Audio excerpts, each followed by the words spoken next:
guys. This is Own Your Balance, and I'm Kimla Simone. Now I've come to think about what balance means to me, and it's that thing that brings calm, peace to the situation that we're going through, life struggles. I think about scriptures, and I see Abram and Sarah, they're given a promise. I see Joshua, and he was told to be courageous because God would be with him. And David, son, there's a praise and a prayer. So as we go through life, there's things that balances us through our life struggles. We're going to be having conversations with people. We're going to be talking about what balances them in their situations. And so come along with me and let's have a chat and we learn together. See you soon.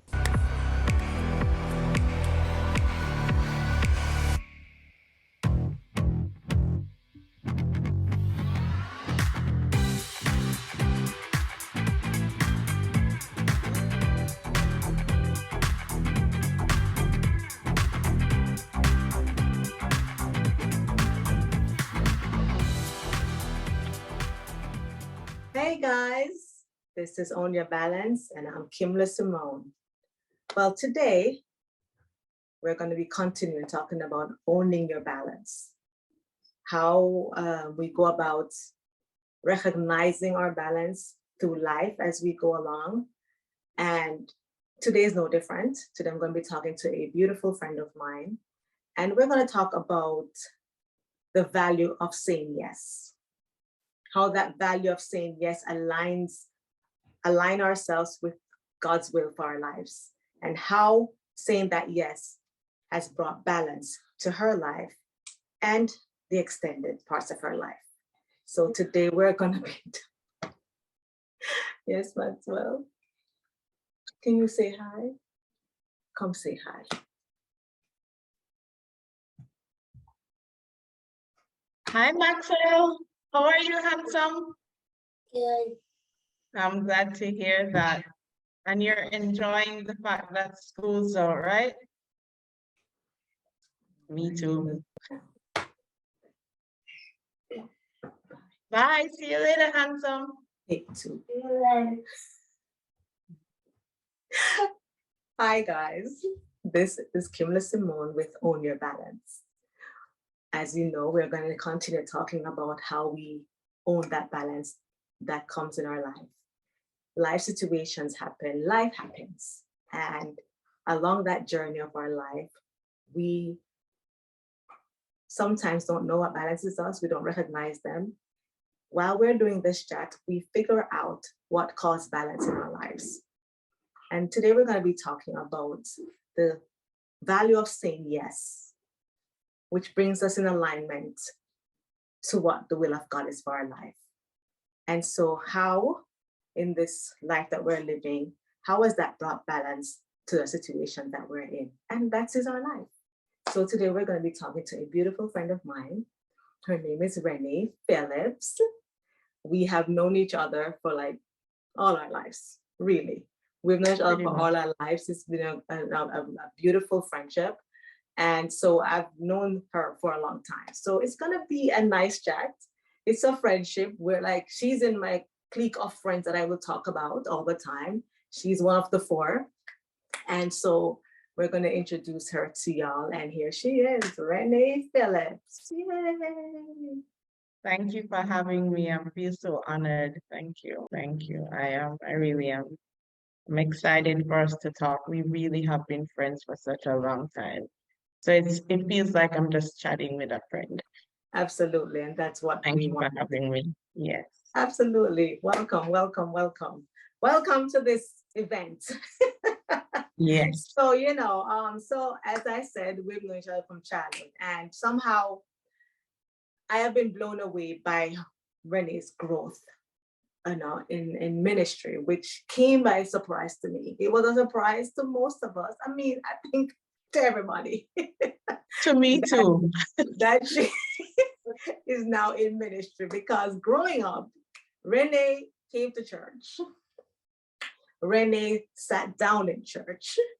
Renee did not join the choir. She didn't join the drama group. She wasn't in the dance group.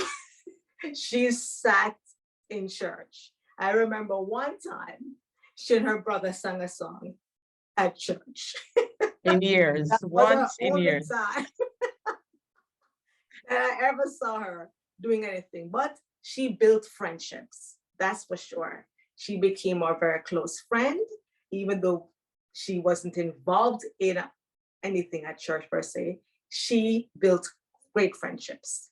And out of that friendship, it has grown and she's become very close to our heart and our mind. So when she became a minister, of course, it was very shocking for all of us, right? So out of that, out of that, her also, she had a very strict dad.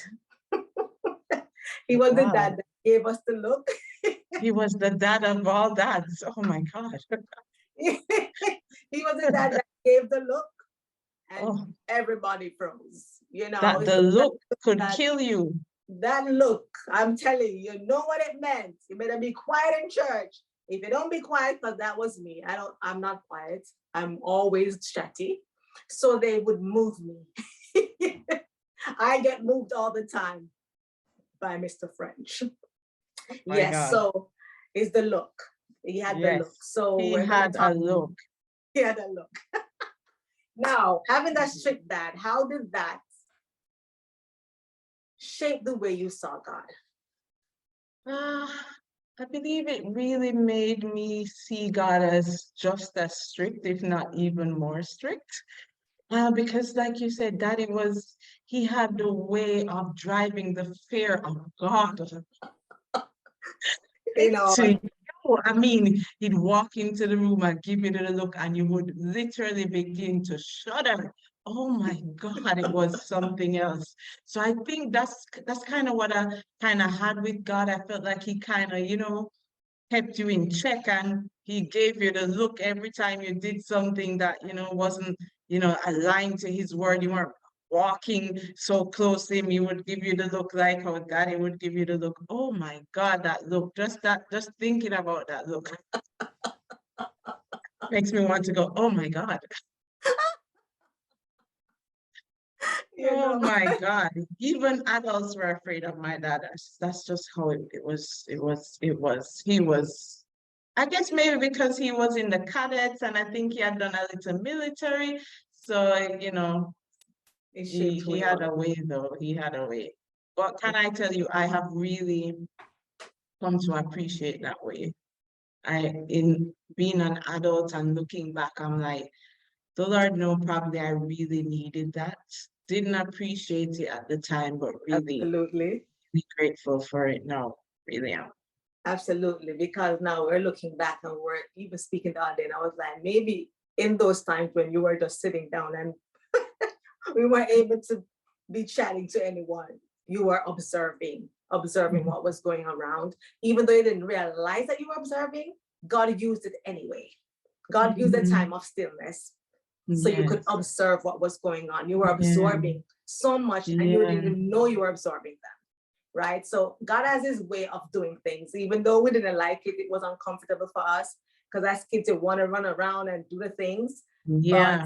But at the moment, he did his part. Even though we didn't like the part, he somehow accomplished the part. Yes, right? he did. At the same time, you had a praying mom, right? Yes. And then your relationship with your mom, how has that shaped how you went about life? I think both of them together were a good balance because he was like really strict and then she was like really not strict. It worked out really well. Like I remember us growing up and she telling us a story how, because we used to live in a house where there was a stairs and you could access a part of underneath the stairs, and Marlon and I were there and we heard somebody coming down and we thought it was daddy because he told us on many occasions, do not go down there. And then when we heard it, we were quiet. And then when we heard the footsteps, we knew it was mommy. And then Marlon just thought, oh, it's just mommy. So they were a good balance, like really strict and really not strict, but still ensuring that you do the things that are right, So I'm thankful because maybe I would not have made it if both of them were as strict. Maybe I Oh wouldn't my be sitting, God. oh my God, We'll it be would not be dead. good for me. Yeah, Wouldn't be living, wouldn't be here No. talking today. no, would not. That would be all of us. Yes, because that's the culture that we grew up in, right? Like Mhm. you be respectful, you are Right. understanding of what your parents are, and you do the things, right? Mhm. So yeah, like that was the childhood. Like, was there any inclination growing up in church? Like, okay, maybe I want to be on the choir. Maybe anything came to mind, like, okay, I want to do something. I'm just gonna just be here. No, I just want to be here. I'm not sensing I want to do anything. I'm not sensing I want to take part in it. I just want to be here. But like you mentioned earlier, I think the Lord is so strategic, because with Daddy being the way he was, and you have to sit still, the word was really coming inside my heart, even though I didn't realize it at the time. The word was getting a chance to seep in to my heart and my spirit. So I really am thankful for that. Absolutely. All right. So then we remember church. We remember going to church. We remember growing up. We remember all the things that were happening to us as children, right? Do you remember when you decided to accept Jesus as your savior? Sometime in my mid-teens. I mean, yes, you go to church and everybody thinks, but I remember it happening one Sunday after your dad had preached, and I really sensed, the Holy Spirit tugging on my heart. And I think a few weeks later, I was baptized, so somewhere in mid-teens, maybe about 13, 14, somewhere around there. Yeah. Okay. But then did anything life change for you? Or you were just Oh like, yeah, life changed a lot, especially when you grow up, and I'm now beginning to work for the airline, and I'm in another parish, and I'm, just doing life. And you just feel like now you have this sense of freedom. You well, kind of then before that, there was college, right? So you had right, experienced college, even though right. we didn't go out away from home a lot, we met other people, and Yeah. or that's where the journey began. Like, we were free because I went to UE, you went to UTech. Yes, the parents drop us off. Like, thanks, guys. Now I get to mingle. No, I get to chat. No, I get to hear from other people. I get to see different. I'm like, thank you so much for that. This is a good place for me. Yes, I think the journey, like you said, really probably started right there, when being now in a space where you're dealing with much more people than you had previously, and Absolutely. you're hearing about different cultures, and you're hearing about different people, their experiences, Correct. and seeing things from a different perspective. Yes. That's really when life started to change, and you find that you start to think a little different, and you're Yeah. wondering if this really works the way they say it works, because you see working another way in somebody else's life, and Exactly. you Like, just oh, they're go, doing what they want to do. yeah, Maybe so I could do what I want to do too. A little exactly, freedom. You yes. feel like it's freedom. We feel like it's freedom. So we started on that journey where it's okay, it feels like freedom. And then you left college. And what were your goals in college? Like what did you want to become? Like in college, I did institutional and catering management, but I just loved to travel. I mean, I had this love to travel, of travel, and I used to, on some occasions, go to the airport, like especially when Daddy would have people he would pick up, and you'd see the flight attendants with their little rolly bags, and I just like, oh God, I want to be a flight attendant so bad. And I did a little training course and learned to swim. I'm like, no, I have to travel. And I did that, and did an interview with the airline, and got through, and became a flight attendant. And that's when things really changed. Really Really, free. really free. Now, I mean, now I'm traveling the world.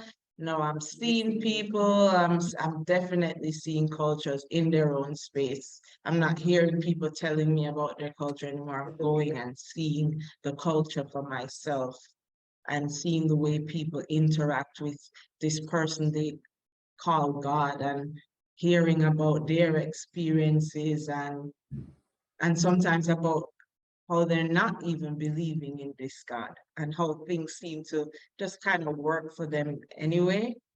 Correct. Yeah. Yeah. So and all of that. So then, we have our life where we're we're thinking we're free because we like to feel like what God has for us, or we're not even thinking about God. Like, okay, I'm just going to live my life the way I want to live it. Right. I'm just going That's to do the things that I feel like I am grown to do now. The You're things that right. I wasn't able to do, I could do them now because I'm on my own. I am free. I'm making the money, and I can do what I want. So I'm meeting guys and I'm dating Yeah. other people, Right. right? So Yes. that was a journey that, That was a journey. and that's also a journey that you experienced.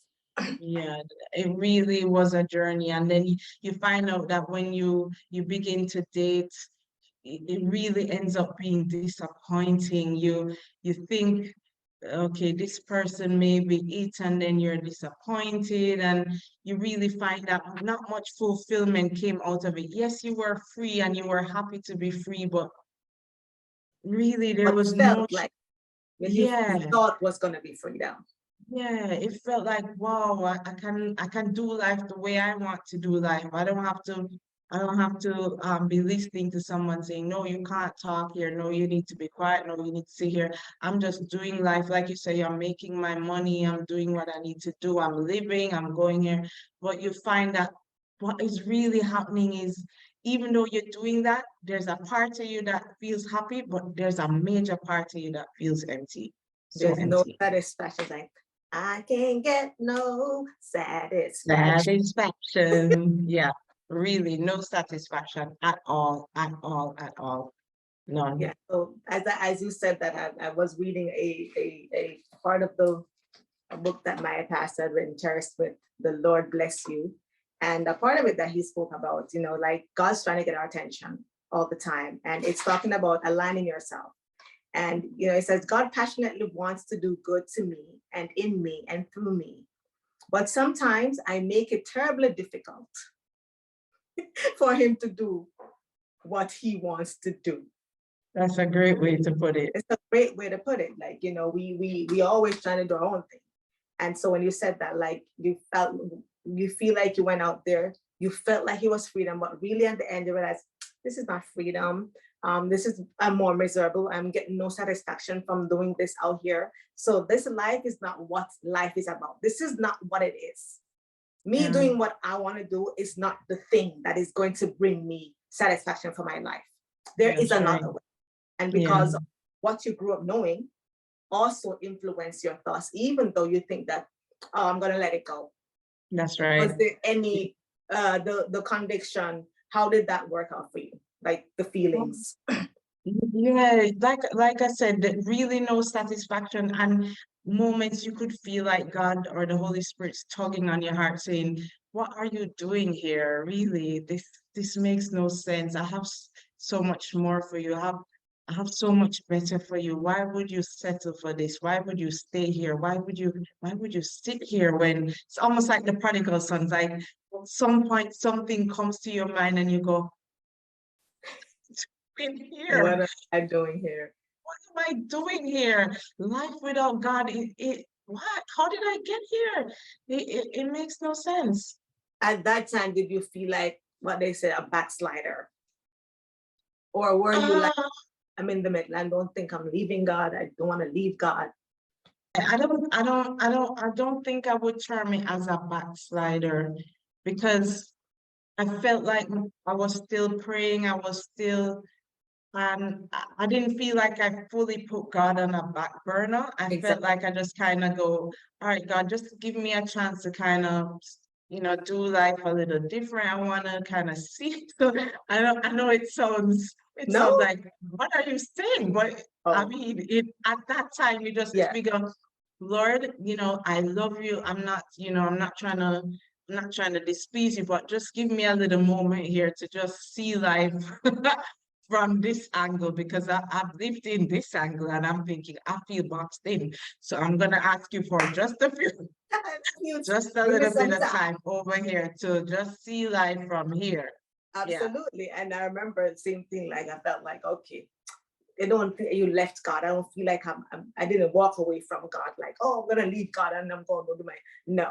God was always tugging at your heart. He's still telling you, you're my child, you're still my child. And always pulling you back, always making those ways for you to get back to him. Thank God.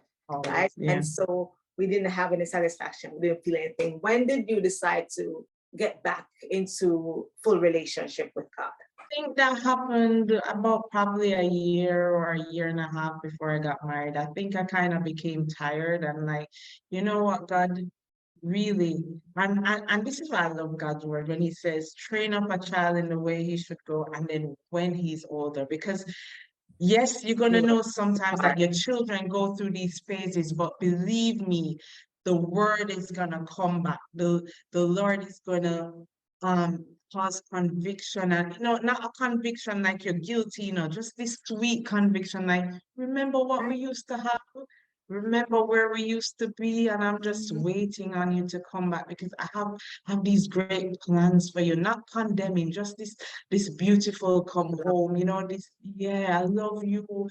You don't even have to settle here. It doesn't matter what you've done, it doesn't matter where you've been, just come. Just come.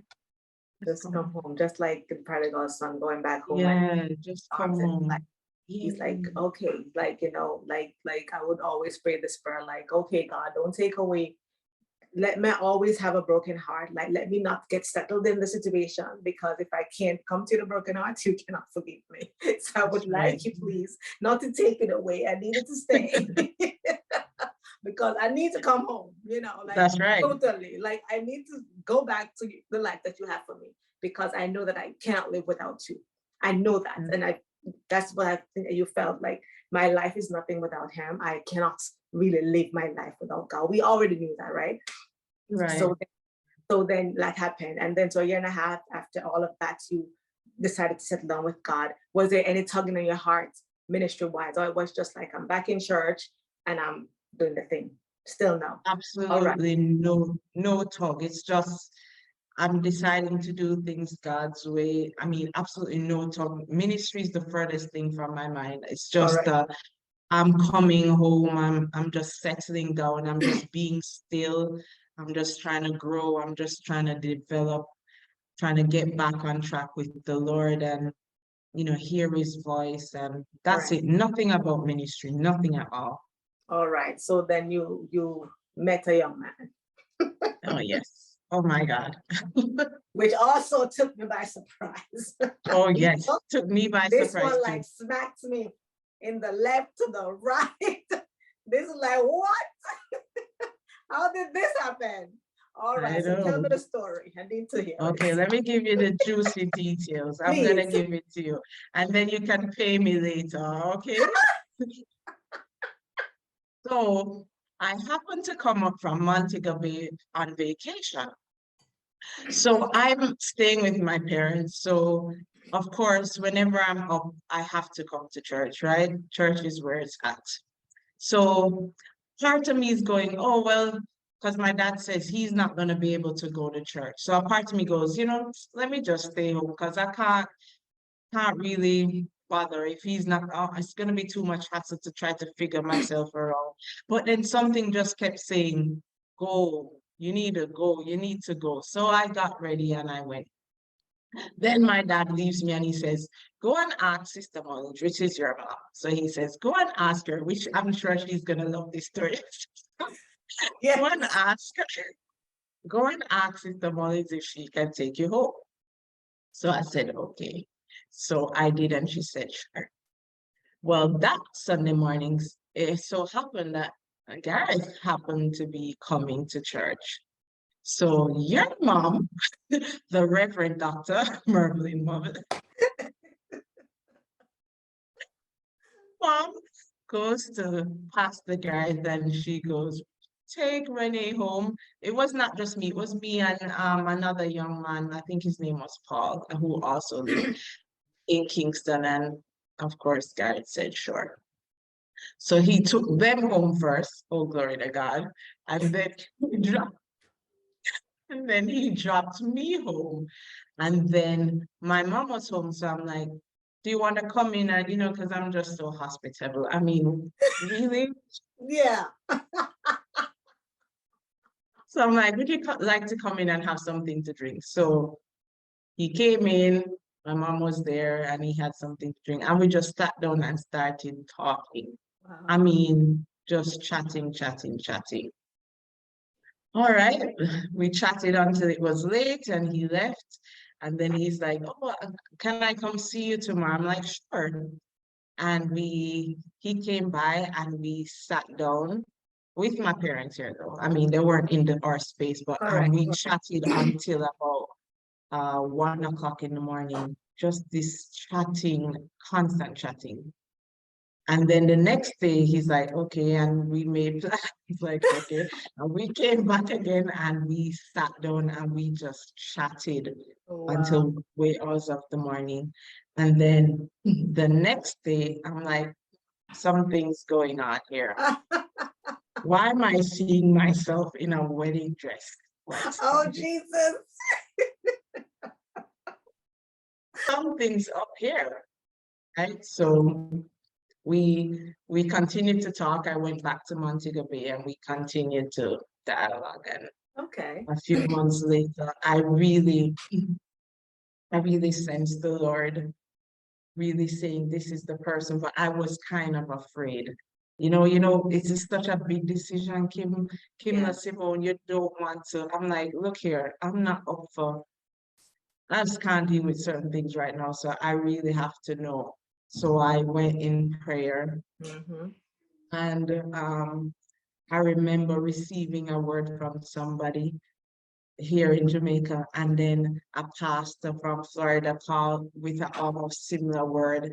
And then Pastor Gareth and I had gone to a preacher here to do some counseling, and he gave an almost similar word. And Wow. I'm like, okay, this is it. This is it. And it's almost been 19 years. Oh my God. Wow. Oh my Like, God. I can't. What? yes, I can't believe it either. I'm like, oh my God. Yes, Wow. almost 19 years. No Oh, regrets. Oh, I was 25. Hey, do that on here. you're young. I was With- 25. I was 25 when we got married. Yeah.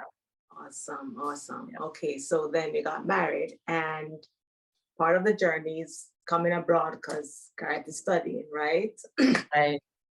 And of course, you're with him and you come abroad. And in that process, of course, you got pregnant. You had your first child. Was that when you lived here? You were living here at the time? When he was about probably 7 or 8 months. So about 7 or 8 months, and then Pastor Garrett was still going to school. And so I was home with him in Correct. that time. Yeah. Oh, yes, I remember. When did you decide to go back to school? When did that transition happen? When did you decide to go back to school when Gareth was in school? Okay, so it didn't happen until probably about a year and a half. I kind of felt like I wanted to go back. I heard someone had called me and we were having a conversation. She was saying she's going to do her master's degree and how expensive it is. And I remember being pregnant with our second child. Yes. And I remember saying to the Lord, if you would open a way for me to do my master's, I would be forever grateful. And there was a lady at the university who had met Gareth, and she had met me, and she said, if at any point you want to go back to school, come see me. Wow. And I did. And she was in charge of this program that gave scholarships only for US citizens, only US citizens. And I remember her saying to me, I feel like the Lord is asking me to help you, really. And so I received like pretty much a full scholarship Oh, bless the or Lord. this payment for me to do my master's. And I remember I would have to do like an intern kind of a thing. Yes. And because I had the 2 young children, she's like, okay, I'm not going to assign you to our professor. I'm going to let you work for me so things are easy. So I'd come Oh, in and bless do the Lord. administration. Oh my Oh, God. yes, the Lord was so good. I'm so grateful. But you know, when I was pregnant with the second child, I remember going to church one day and a pastor who was visiting, and he said to me, he had come and he was prophesying, and he said, the Lord is going to answer your prayer. But I was, you know, wanting to be pregnant again. So I was thinking it was kind of in alignment to having a girl, because I'm like, oh, I had a boy and I'm really hoping that this is a girl. But I realized that the prayer the Lord was answering was for me to go to school, because financially it would have been difficult. Correct. But the Lord just really opened the way for me to have that scholarship. That was only for US citizens. So Exactly. I want to give him praise and glory for that. Yes. Oh, that's awesome. So that's why you say, like, I'm in Ephesians 3, verse 20. And it says, now to him who is able to do exceedingly abundantly above all that we ask or think, according to the power that works in us.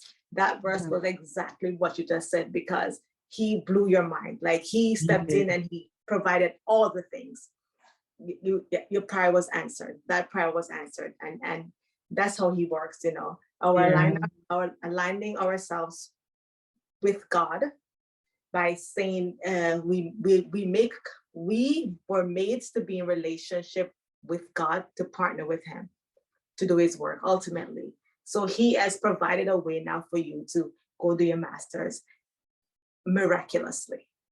Like he does, like he just knows how to blow our minds, right? That happened.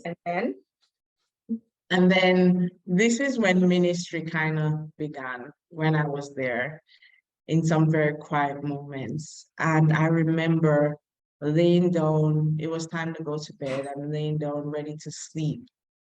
And I heard the Lord clearly, I want you to prepare a sermon on purpose, which is why you see I'm so big on purpose, because it was the first thing God asked me to. I remember going to Esther, but I remember laying there and saying, excuse me, Jesus, remember, it's me on this side of the bed. Pastor guy, the one that didn't do nothing. She didn't join the choir, the praise team, the dance group, the nothing. She sat down. This is the one he's calling. Yes. Slay everything that will derail your purpose. Slay everything that will stop purpose from being birthed. And as you slay, know that God is doing a great thing. I really felt like the Lord was saying, go ahead and begin to look on purpose and begin to prepare a sermon on purpose. And I remember going to Esther. Esther was the first lady in the Bible that just kind of jumped out at me. I'm like, oh yeah, this lady's life is filled with purpose, which is why purpose gets me riled up, real good. Real good. And then I remember spending time with the Lord, reading and really hearing what he has to say, and, you know, just sitting down and writing. I remember I still have that paper where I wrote down everything the Lord said and prepared the sermon from that. And I think that's when I fell in love with the fact that we all have this great divine purpose. Oh my God. That we all are assigned to different things because we've been given different talents. You know, we've been shaped by our experiences, and that nothing about our lives happen by chance, that everything about us is for his glory. And even though it doesn't look like it now, but if we just stay and walk with him, he's gonna cause everything about us to blossom and bloom, and he's gonna receive all the glory. I just love purpose. It doesn't matter what your life looks like in the present moment. If you stay with him, oh my God, he's gonna blow your mind. And that's the thing, with your life, because the fact that God has now brought you to this place, and you know, I'm gonna align you with the person that I have for your life. Like anyone, and I look at you and I said, if anybody could have said no, it could have been Renee, because she was like, there was no inclination, there was nothing that would say, okay, like for me, like, okay, your father's a pastor, your parents are pastors, you were involved in everything, you were writing devotional, you did all the things. Like, okay, yes, she could be called to be a minister. Renee, there was no indication. So that's what I love about God. I love that God came in and he showed, I mean, for your life to come from that to this, to me, is just like, no one has an excuse when it comes to Yeah. God calling you for your purpose in ministry or in whatever your purpose is, to say no and to say it cannot be done, because you came from the girl that's sitting down, living a life, doing all these things, and then suddenly God is like, I'm calling you. It's just like that tug now becomes, it is so real to you. It became so, it became like on him, I can't do nothing else but answer this call. My answer has got to be yes, because Yeah. he's not going to stop. Like, he's tugging at your heart. Now you're reliving that relationship where, like, okay, God is really saying what he wants me to do. If you didn't think about what your purpose is before, yes, I traveled. That was the purpose. That was just along the journey. Out of those experiences, now he's going to take from those experiences that you've had and put it into the ministry that he's called you, or put in that purpose, whatever your purpose is. All those experiences that you've had that came and piled up together, he's now going to make it good. It says, all things work together for the good, for them that love the Lord and are called according to his purpose. Now, anyone out there who feel like, okay, I'm not even thinking about a purpose in my life. I'm not even thinking about a desire for God. Watch God. He finds a way in, but you have to say a yes. Yes, you do. You do. Because he's such a gentleman, you know, he's not going to force himself on you. He's just going to keep tugging gently at your Loving you. heart, and he'll begin to give you visions, you know, he'll begin to show you little snippets. And then he'll send prophetic words here, and he'll give you a word here and a word there. But he's not going to force him. He's like you said, he wants that. Yes, he wants, yeah, I'm surrendering. Yeah, I'm available. Whatever you want to do, I'm available. You really have to have the yes. You, like you Yes, I say mean, so well. There's such power in that yes. oh my Because God. the minute you say yes, oh my God, the gates of purpose and destiny flood your life that you never even knew existed. It's like the no locks everything up. But as soon as you say the yes, the doors and the gates of purpose and destiny open over your life, and God begins to align you to people. God begins to take you places. God begins to show you things. Your mindset begins to change, the way you see things and view things begin to change just because of that. Yes, just because, okay, God, I'm available. Okay, God, I'm ready. Then you find that everything about your life begins now to line up. Things that were out of alignment begin to come into place. And oh my Like God. the building blocks just come into play. Like the blocks Oh are my just God. building, and you see, like, oh my God, it's at the top. Like you say, okay. I mean, I never thought about this. I never thought that this is the plan for my life. But God, when he steps in and you're going with him, when you're like, okay, God, it's you and I, how are we going to do this? When you say, And then okay, God, how are we going to partner to do this thing?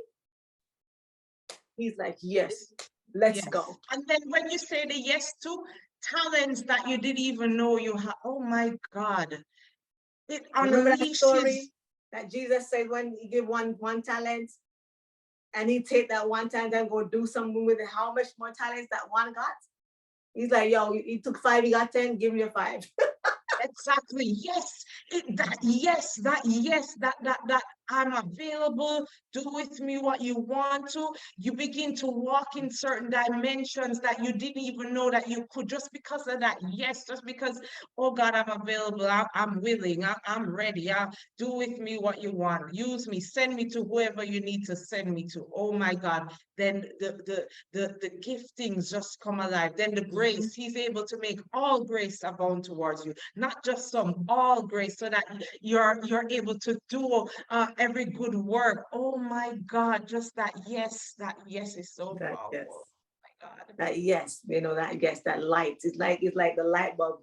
It's like the light bulb went off, and all of the it's like, like plant needs sunlight to grow. And it's like the sun hit it, and all of its roots are going deep, and now all of its branches are coming up, and it's producing fruit. Blossom, It's yes. producing fruit because it's unlocked the sun. The sun finally hit it. It's like the light Wow. opened up your heart, and you're like, okay, God, we gonna do this thing. Like all the things that you didn't even think that you had, all the things you didn't even think that you were capable of, you become capable. Because I see you like now you're like this prayer warrior. I was like, what? That's another thing. Like, where did this come from? I'm not sure where it came from or when it came. It's the yes that unlocked it. And that's what I love about God, because he just completely, like you said, blow your mind. He makes you experience things that you didn't think you could experience. He makes you tap into certain dimensions with him that you didn't even know was possible, because there's always this greater level with him. Always. He's so awesome, isn't he? Like, the more you get of him is the more you want. Absolutely. And now I was thinking back when we were kids and when we were young people and we would go out and, you would come with your big bag and we'd always laugh and be like, oh, Renee, Renee's one night. What are you bringing? But I love that. And I look at it, I said, she was so organized, which I believe is what also God has also used your organization skills to prepare you for ministry at the same time, because you have to sit down and then you have to organize every a sermon. You had to learn. I mean, your organization skills also played a part, and I was like, always, like I said, she was always the one organized with the things. And I believe even at our house, we were gonna be like, really? You have a box for the thing? Like, why are we keeping the box? You already took it out, but okay. You go tell her, she's like, oh, my room is a mess. We're like, please, girl. This is not a mess. What's a mess? It's perfect. Anyway, so all of those things, did you think those things also play a part in coming together? Could you see You're it? right. I see it now. Just being able, like you said, to layer the stuff and to put this over here in context and then wrap another piece and slap it under there. And yeah, I see that a lot. And then I think the Lord was so strategic, because when I was thinking about what do I do my master's degree, I kind of was drawn to HRD training. And I think the Lord has really used that as well, the ability to train and to speak, because when I just started, it was a mess. Child. It was a mess. But looking back, you can see the hand of the Lord just grooming. And can I just be very and completely, totally transparent and honest? Absolutely. Every time I'm about to preach, whether I'm preaching to 10 people or 50 people, I'm always so nervous. I'm always so reliant on the Lord. I really am. Absolutely. It feels like, God, you have to come with me. If you don't come, I can't do this. It doesn't matter how long I've prayed. It doesn't matter how long I always feel inadequate, and I always have to be leaning on. And I think I asked the Lord to not let me lose that. I really want to stay in that place where I don't feel like, oh, I have the, oh no, I have never, whether it's 10 people or 50 or 100, it's 100, never, 200. or 200 or 1,000, it doesn't matter. It's always like, God, you have to come with me because I need you. I need you. I need you. I'm always telling the Lord I need him. I never, no matter how long I've prepared, I've never stood on a pulpit or sat down in a room on a Zoom conference with any amount of people and felt prepared. It's always like, well, God, you have to be with me. Absolutely. And that's key. I think that's major, that we don't become self-reliant, because that's you're speaking to the people of God. You are speaking to people that belongs to him. So it only has to be what he has to say.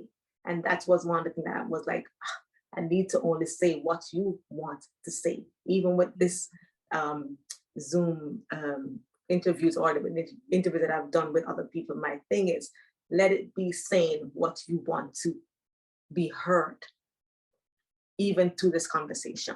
That's always what it is, right? So absolutely. So tell me now, this ministry life, how has it also brought, do you think it has brought balance to your family life as well as your work life? Yeah, I think it has. I think it has a way to, because being in ministry, you really have to spend a lot of time in prayer. And I think anytime you have to spend a lot of time in prayer, your life is balanced. I So think I pride. heard this. Yeah, every time I heard this story about this man who said every time he had lots to do, he would pray longer. Praying really sets your life in balance. It really Oh, does.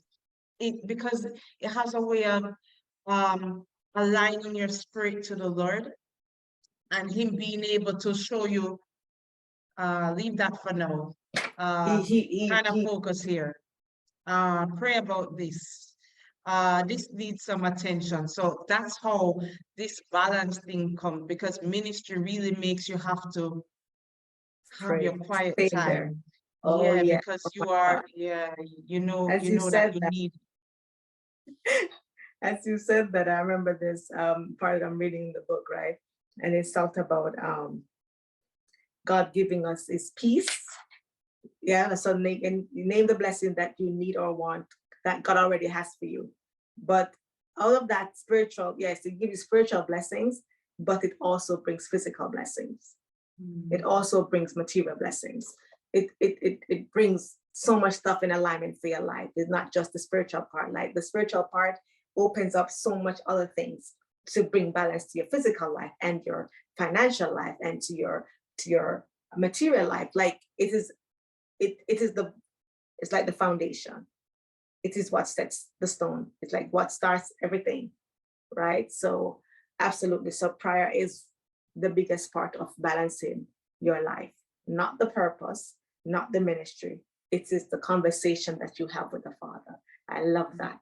I love that it is the prayer that is the thing that balances your life, right? And the prayer always is you speaking to God, but He's speaking to you. And as you said, tell you, hold that off for now. The listening, you hear what he got to say. You get to know his voice. You get to know what he's telling you to do next. And that cannot be bought. That you cannot put to the side. That is something that you have to take time to develop.